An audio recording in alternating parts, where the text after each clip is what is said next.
Le Seigneur soit avec vous. Évangile de Jésus-Christ, selon saint Marc.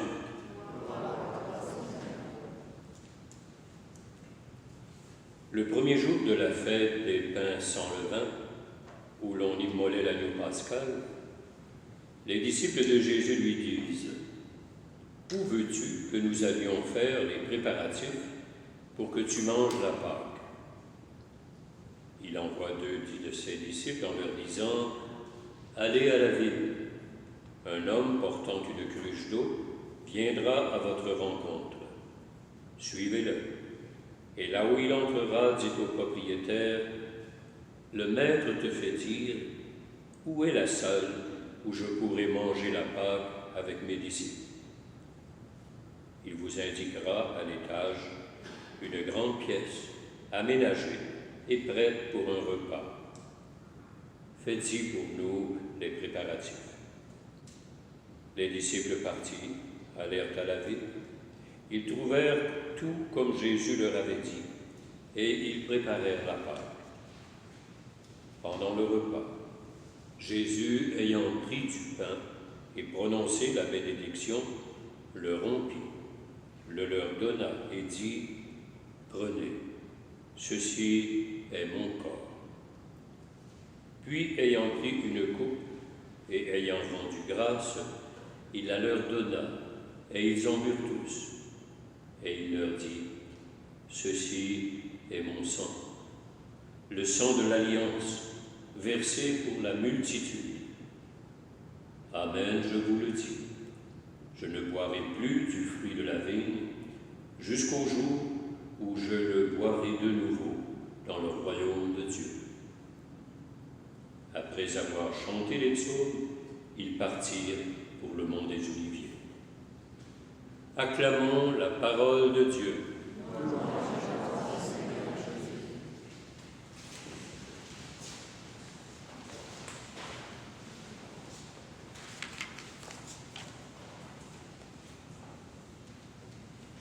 Ceci est mon corps, ceci est mon sang. Chères sœurs, chers frères, dès l'origine de l'Église, les disciples se rencontraient régulièrement pour la prière et la fraction du pain, un autre nom pour l'Eucharistie. Ils étaient, nous disent les apôtres, ils étaient assidus à l'enseignement des apôtres et à la communion fraternelle, à la fraction du pain et aux prières. En rompant le pain, comme Jésus les avait invités à le faire, ils revivaient ainsi les dernières heures de Jésus et le don de sa vie sur la croix. Ils entraient de cette manière dans la nouvelle alliance. Et le mot mémorial, qu'on emploie souvent, n'évoque pas un fait passé. Le mot renvoie bien sûr à un événement passé, mais un événement qui dure encore et auquel nous participons. L'Eucharistie, définie comme mystère de la foi, est devenue ainsi le centre de la vie chrétienne. Il n'y a pas d'événement important où il n'y aura pas l'Eucharistie. L'Eucharistie, donc, récapitule le projet de Dieu sur l'humanité. Elle nous fait entrer dans un processus, je dirais, cosmique, c'est-à-dire un processus qui implique tout l'univers. Pour comprendre cela, il faut remonter aux origines de l'humanité. Dieu a créé le monde, il l'a créé par amour et a confié la création à Adam et Ève.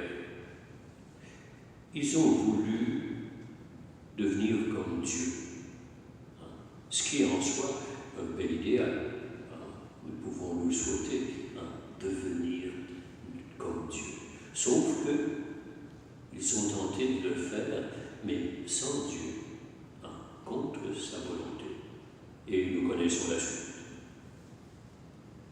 Après la chute, le Créateur s'est remis à l'œuvre l'alliance avec Noé d'abord, ensuite avec Abraham, ensuite avec Moïse, chaque fois en devenant plus spécifique. Autant d'efforts de la part de Dieu pour s'unir à notre humanité et la transformer. Enfin, Jésus est venu pour établir une alliance définitive, celle-là, entre Dieu et nous. Comme le disent clairement les paroles du prêtre lors de la consécration, une alliance nouvelle et éternelle. Saint Jean le dit clairement, Dieu n'a pas envoyé son Fils dans le monde pour juger le monde, mais pour que le monde soit sauvé par lui. Que le monde soit sauvé par lui. C'est ça, le but de l'incarnation. Dans son projet, Dieu veut rassembler la famille humaine, la rassembler dans l'amour, afin de lui faire partager sa nature divine, afin de la diviniser. Le Verbe s'est fait chair en Jésus. Il a partagé justement notre nature humaine pour nous faire entrer éventuellement dans son royaume, pour nous partager un jour pleinement sa divinité. La nouvelle alliance que Jésus instaure n'a rien de juridique. Elle ne consiste pas en un recueil de commandements, de défense, d'obligations. Il s'agit d'une alliance d'amour. Et le prophète Jérémie l'a décrit comme une loi qui est inscrite dans le cœur. Je cite, « Voici donc l'alliance que je conclurai avec la communauté d'Israël après ces jours-là, oracle du Seigneur. Je déposerai mes directives au fond d'eux-mêmes, les inscrivant dans leur être. Je deviendrai Dieu pour eux, et eux, ils deviendront un peuple pour moi. » Les prophètes ont utilisé aussi une autre image, celle des épousailles, pour exprimer l'intimité que Dieu veut partager avec l'humanité. Dieu épouse l'humanité pour devenir une seule chair avec elle. Ce sont des mots forts. Comment y arriver? L'Eucharistie est un repas, plutôt symbolique, si on considère la petite hostie. Mais l'idée de nourriture est centrale, essentielle. Dans un repas, la nourriture qu'on absorbe devient l'être de celui ou celle qui mange. Si vous mangez du chocolat, vous ne devenez pas chocolat. C'est le chocolat qui devient vous. Dans l'Eucharistie, c'est le contraire. Nous devenons ce que nous avons mangé, c'est-à-dire le corps du Christ. Si, bien sûr, notre cœur est ouvert à cela. Le Christ, donc, se donne à nous pour que nous devenions lui, pour que sa vie circule en nous et nous rende divins. L'Eucharistie mobilise tout notre être, notre corps, notre âme, nos mains, notre cœur. Voilà la beauté du culte chrétien, catholique, qui unit le corps et l'âme, qui unit le physique et le spirituel.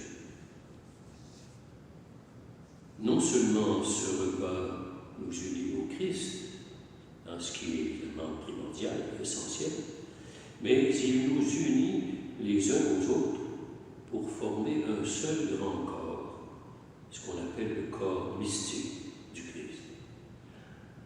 Ainsi, l'incarnation du Verbe ne se limite pas à l'homme Jésus de Nazareth. Elle ne s'arrête pas là. l'incarnation s'étend à tous ceux et celles qui vont recevoir le Christ dans le pain consacré et qui forment ainsi, je dirais, le corps du Christ. Par l'incarnation ainsi étendue, Dieu veut englober toute l'humanité. Il veut habiter en toute personne. Le pape François a écrit, je le sais, le Seigneur, au sommet du mystère de l'incarnation, a voulu rejoindre notre intimité à travers un fragment de matière. C'est la petite hostie. Non d'en haut, mais de l'intérieur, pour que nous puissions le rencontrer dans notre propre monde. L'insistance sur la présence réelle fait parfois oublier que cette présence réelle dans le pain, elle vise à permettre l'union du Christ avec chaque personne qui communie par l'Eucharistie. Nous qui sommes des êtres de chair sommes transformés par la chair du Christ qui vient physiquement par l'hostie. Jésus disait, je suis le pain vivant qui descend du ciel. Celui qui mangera de ce pain vivra pour l'éternité. Et le pain que je donnerai, c'est ma chair, donnée pour que le monde ait la vie. C'est tout l'être humain, corps et âme, que Dieu veut unir à lui.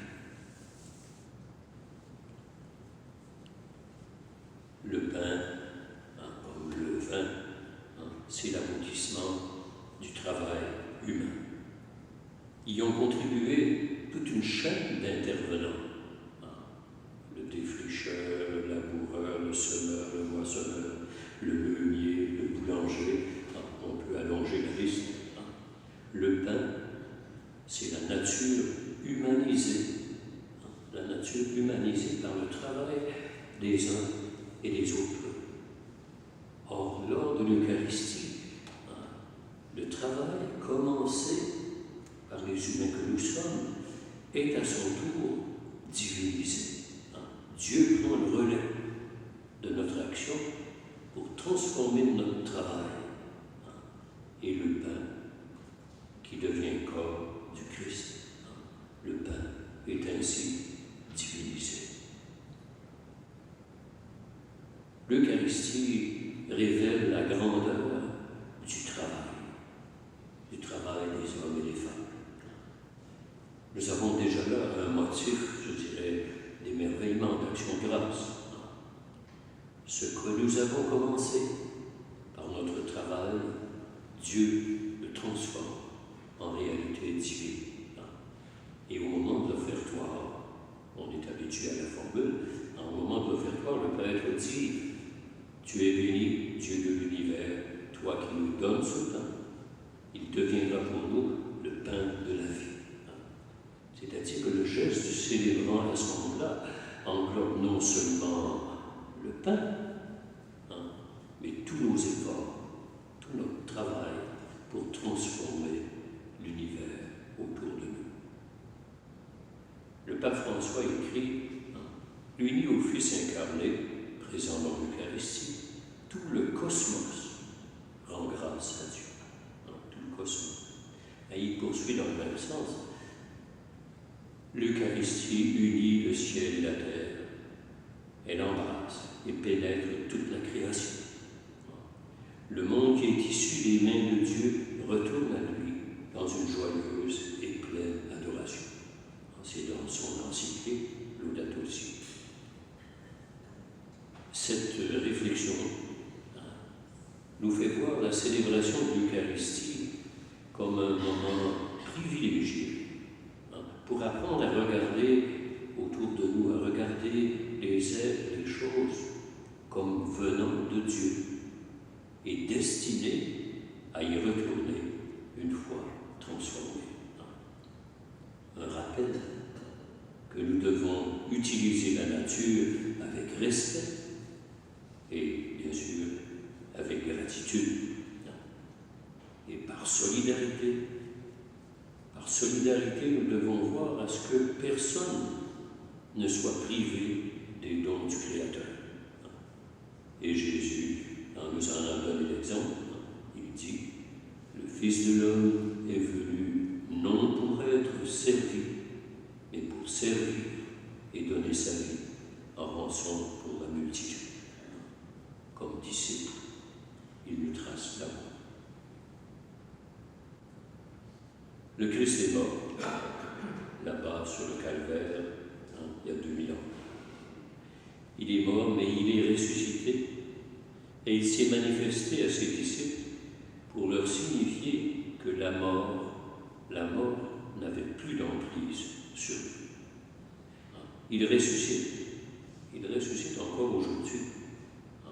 Quand il se donne à nous par le pain et le vin, il reprend vie en nous, si bien sûr nous l'accueillons dans la foi et le laissons transformer nos vies. Jésus est mort. Jésus est mort, mais il ressuscite en chacun et chacune de nous lorsque nous l'accueillons. Il revit alors et poursuit sa mission de salut pour le monde. Par le pain eucharistique, Jésus est en sa présence de ressusciter au monde entier. Frères et sœurs, l'Eucharistie évoque la mort de Jésus. Elle évoque la mort de Jésus et nous resitue devant la totalité de notre existence d'homme et de femme. Une existence qui, d'une part, sait savourer le présent, qui sait aussi s'ouvrir au divin en se préparant à jouir un jour de la vie même de Dieu. Oui, Dieu est mort en la personne de Jésus, mais il est mort pour nous, et il revit en ceux et celles qui le reçoivent. Il revit en plus grand dans le corps mystique du Christ. Il vivra pleinement en chacun et chacune d'entre nous arrivera au bout de son chemin. Vive Dieu en vous. Vive Dieu